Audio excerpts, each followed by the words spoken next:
AVNation.tv. We are here at CEDIA Expo 2018 in lovely San Diego, California. We are in the Samsung booth with my friend Scott. Scott, how are you doing? I'm doing well today, thanks. Thank you so much for having us. Scott, we are standing in front of something that I've seen literally an email on, and that is it.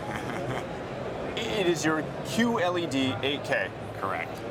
8K, not 4K, 8K. That's right, 8K, that's 4 times the resolution, just over 33 million pixels of awesomeness. So when we start talking 8K, we're hitting that point where we're selling 4K extensively, right? Content is really starting to get there. I have not seen any 8K content yet. Right. Why did you decide to so quickly make the jump into 8K?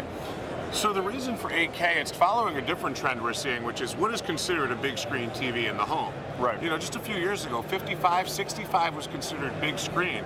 Now, over 40% of the TV Samsung is selling is bigger than 65, and we're going to see that threshold continue up, which is why Samsung introduced 82-inch screens this year in the NU8, Q6, and Q8 lines. So we have a good, better, best solution there. Right. And what we're seeing is the numbers are driving the picture to go bigger. Now, bigger alone wouldn't be the justification.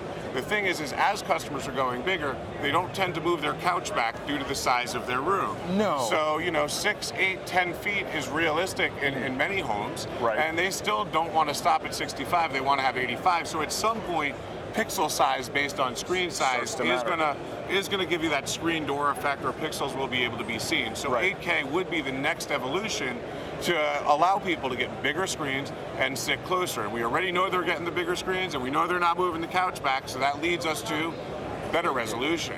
But for Samsung, the 8K is just part of the story. That's the resolution, but we've also improved the high dynamic range, because this TV here will go up to 4,000 nits. Oh my so gosh. we're seeing that's not running 4,000 nits all the time.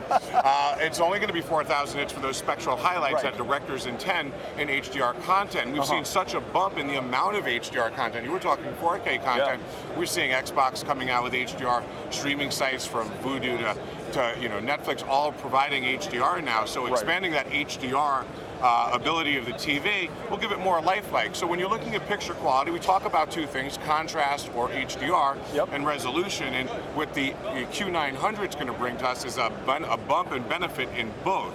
The end result is going to be a more lifelike picture. As far as when 8K content is coming and what you can watch in 8K, well, this TV has upscaling to 8K, but it's not just the off-the-shelf upscaling. That's what was going to be my next question. Samsung went ahead and added artificial intelligence to our upscaling process. So we're actually using AI upscaling. The way it works is formally upscaling algorithms. An algorithm is what takes a 480p signal up to a 4K. Were created by computers. By humans. Samsung has now moved that process to computers. So we have a machine learning computer that is looking at low res and high res millions of pictures every day and figuring out new algorithms to get them up converted. And it's more than just making sure the jaggies aren't there and the noise isn't there and that we have smooth edges. We also want to make sure we're working on the texture of what we're watching. So this computer is also looking at textures. And let me give you an example. We know what an elephant looks like. Should be easy to upscale the elephant from 2K up to 4K. But the elephant's skin has texture. So when you're watching that wildlife show and it's a close-up on the elephant, we don't want to just make sure he's the right shape. We want to make sure he looks like a real, or she looks like a real elephant. So AI upscaling is going to give us hundreds of new algorithms, and those algorithms will be shared with our TVs via firmware update. So it is possible that you watch a movie today, you get a firmware update, 3 weeks later, that movie looks even better. That's fantastic. Right, so we're looking at all sorts of content. Having the computer driving right now is allowing us to really get that content upscaled, noise-free, texture right, and give everyone that lifelike, real experience that 8K and expanded HDR can give you. That's fantastic. One of the other things I wanted to talk about briefly was the wall. We've seen the wall. We saw some of the initial versions of it, the commercial version. Then we saw some of the residential ones. You're again showing the wall. Fantastic product. Are you seeing that product become more relevant, or continue to be more relevant in a residential environment? Yeah, so we're getting much closer where this thing's going to really start being sold everywhere. But there are plenty of interest in it. We have made some improvements to the product, so there have been changes since we've initially showed it. But the end result is still the same. We have a 146-inch 4K modular TV using the first new technology for the home, which is micro LED. Micro LED, for those that don't know, each pixel is a little red, green, and blue LED individually. We can shut them off and make infinite contrast because the wall is actually painted a deep black. So when this thing is off, it's a complete absence of light. And then, when we light these LEDs up, we can create some of the brightest, most dramatic lifelike pictures. I will say it's one of those things, I've been up close with it, and you literally cannot, the human eye does not see that pixel. Correct. Yeah, it's fantastic. That's one of the really cool things about the wall, and there's a little bit of misconception on that bigger is better.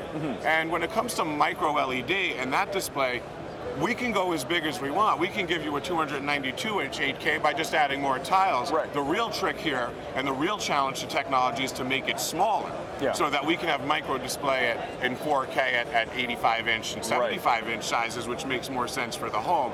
So Samsung has our 1.2-inch pitch, which we sell 110 in multiple sizes, but that's our 0.84 pitch, which that's the challenge. Really small. And as we continue to work with the technology, we hope to shrink that down even smaller so we can see smaller 4K TVs for the home. Very nice. All right, the last thing I want to talk about real briefly was the frame.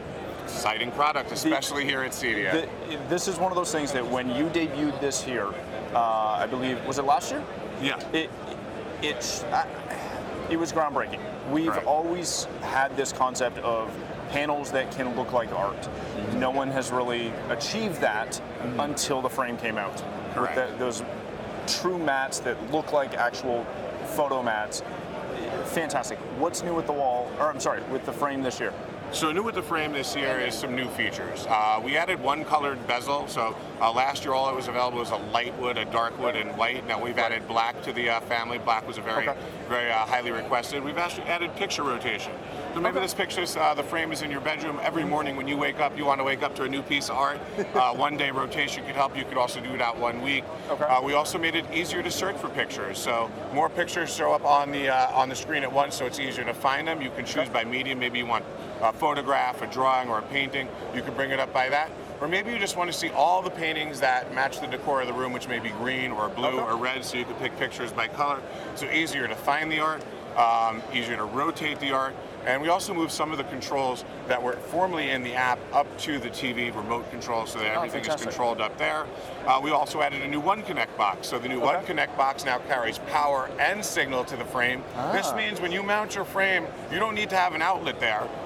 You're just going to run one nearly invisible cable, a very thin cable, out from the bottom of the TV to a One Connect box that houses the outlet to plug the TV in, as well as all the HDMI inputs. Very nice. So, we're going to continue to see success and with the frame, as it seems to be a hot topic, and here at CEDIA, we can't seem to keep people away from the frame wall. When we start talking about that One Connect cable, what kind of distances are we talking? Is it in-wall rated? So the company offers a 5 meter in the box, 15 meter as an accessory, and we are going to be offering an in-wall version of that if you do need to bury it all into the wall. Very good. So if anyone wants to find out more information about your whole suite of products, but specifically 8K, things like the wall, things like the frame, where can they do that? Well, they can go right to Samsung.com, and in the upper left is our big product tab, so you'll choose television over mobile or appliances, and that's where you'll find all the cool stuff. Beautiful. Excellent. Thanks so much, Scott. Thanks for stopping by. For more footage from the show floor or to learn more about AVNation, please visit avnation.tv. That's avnation.tv.